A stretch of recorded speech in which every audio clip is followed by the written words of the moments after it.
10월 2일 오늘 만난 성경 말씀은 열왕기하 17장 6부터 8절 말씀입니다. 드디어 호세아 제9년에 아시리아 왕은 사마리아를 점령하고 이스라엘 사람들을 아시리아로 끌고 가서 할라와 고산 강가에 있는 하볼과 메대의 여러 성읍에 이주시켰다. 이렇게 된 것은 이스라엘 자손이 자기들을 이집트 땅에서 이끌어내어 이집트 왕 바로의 손아귀로부터 구원하여 주신 주 하나님을 거역하여 죄를 짓고 다른 신들을 섬겼기 때문이며, 또 주님께서 이스라엘 자손의 면전에서 내쫓으신 이방 나라들의 관습과 이스라엘의 역대 왕들이 잘못한 것을 그들이 그대로 따랐기 때문이다. 아멘. 오늘 만나로 만나주시는 하나님을 기대합니다. 성서학계에서는 지금 우리가 보고 있는 구약성경의 최종 편집 시기를 통상적으로 주전 5세기에서 4세기경이라고 말합니다. 이 시기는 예루살렘이 바벨론에 의해 멸망된 이후에 펼쳐진 포로기 또는 포로귀환 시기이지요. 이것은 두 가지를 의미합니다. 하나는 대부분의 구약성경의 책들은 최초 사건이 발생하고 나서 한참 후대에 기록되었다는 것입니다. 그리고 또 하나는 성경은 유대인들의 역사상 가장 어둡고 절망적인 시기에 쓰였다는 것이죠. 하나님의 함께하심의 상징이었던 예루살렘 성전이 파괴되어 신앙적 자존감이 무너지고 먼 타국에서 노예 생활을 하며 민족적 정체성이 짓밟히는 순간에 도리어 이스라엘의 신앙은 꽃 피우기 시작했다는 것입니다. 그런데 이것은 세계사적으로 보아도 아주 특이한 일입니다. 보통 고대에서 국가 간의 전쟁은 신들의 전쟁이었습니다. 각 나라마다 섬기는 다양한 신들이 있었고 전쟁에서 한 나라가 다른 나라에 패망하게 되면 패망한 나라의 신은 그대로 자취를 감추게 되는 것이 일반적이었습니다.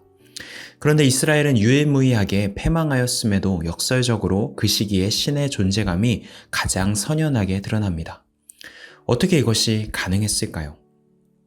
비단 한 가지 이유만을 말할 수는 없겠습니다만 오늘의 본문은 그 중에 하나의 이유를 우리에게 보여주고 있습니다. 열왕기하 17장은 북이스라엘이 아시리아에 의해 멸망당한 후에 이 모든 파국의 원인이 무엇이었는가를 아주 길게 설명하고 있습니다. 7절, 8절 말씀을 볼까요? 이렇게 된 것은 이스라엘 자손이 자기들을 이집트 땅에서 이끌어내어 이집트 왕 바로의 손아귀로부터 구원하여 주신 주 하나님을 거역하여 죄를 짓고 다른 신들을 섬겼기 때문이며 또 주님께서 이스라엘 자손의 면전에서 내쫓으신 이방 나라들의 관습과 이스라엘의 역대 왕들이 잘못한 것을 그들이 그대로 따랐기 때문이다. 핵심은 무엇입니까? 이 모든 것의 원인은 우리들 때문입니다. 라는 고백입니다. 오늘날 펼쳐진 참담한 비극은 바로 하나님을 거역한 우리들의 완악함 때문이라는 것이죠. 이런 적나라하고 진솔한 자기 반성적 고백이 17장 전체에 걸쳐서 적혀 있습니다.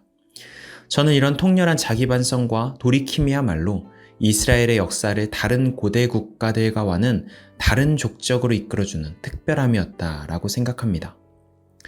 히틀러를 선택한 나라라는 책이 있습니다. 이 책은 독일이 1차 세계대전을 패망한 직후에 어떻게 나치가 힘을 얻게 되었는가를 분석하여 기록하고 있습니다. 1차 세계대전 이후 독일의 대중들에게 펼쳐진 상황들은 재난과 같았습니다.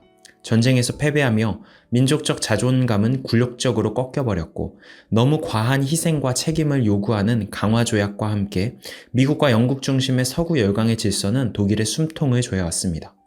경제는 혼란에 빠졌고 종교, 인종, 전통 등의 수많은 이유로 국민들은 분열되어 버립니다. 이런 상황에서 히틀러와 나치는 교묘하게 현실을 도피할 수 있는 명분을 제공합니다. 이런 현실을 맞이한 것은 우리 때문이 아니다. 바로 저들 때문이다 라며 유대인과 같이 책임을 전가할 특정 소수 집단을 지목한 것이죠. 이런 나치의 전략은 주요했고 대다수는 나치가 부추기는 증오와 분노 속에서 현실을 직시하기를 거부해버립니다.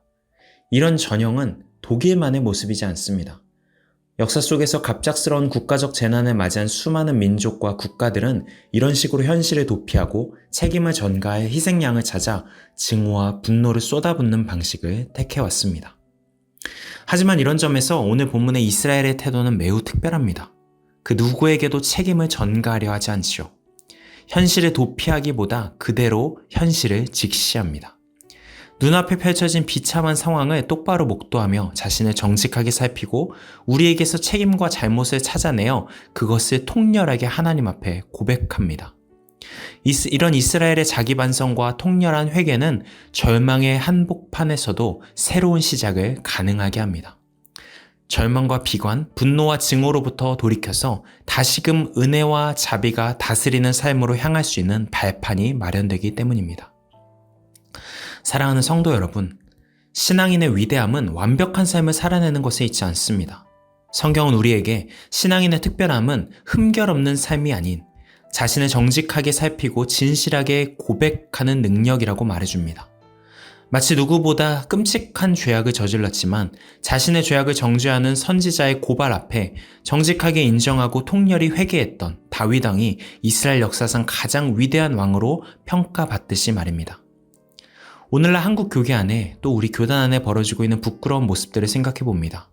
세습과 성추문과 같은 거대한 죄악도 우리를 비참하게 하지만 더 서글픈 풍경은 누구도 자신의 잘못이라고 고백하며 책임지려 하지 않는 모습이겠지요. 그렇다면 우리 개인들의 삶은 어떻습니까? 우리들 개인의 삶도 누군가 보기에 볼품없고 서글픈 모습을 반복하고 있지는 않을까요? 오늘 말씀 앞에 다시 한 번 더 기억하면 좋겠습니다. 신앙인으로서 섬세하게 자신을 살피고 돌아보는 것, 그리고 발견된 연약함과 잘못 앞에 부끄러워하며 새로운 시작을 위해 은혜에 구하기를 게을리하지 않는 것. 이런 모습이야말로 우리를 신앙인으로서 보다 나은 삶으로 이끌어주는 힘입니다.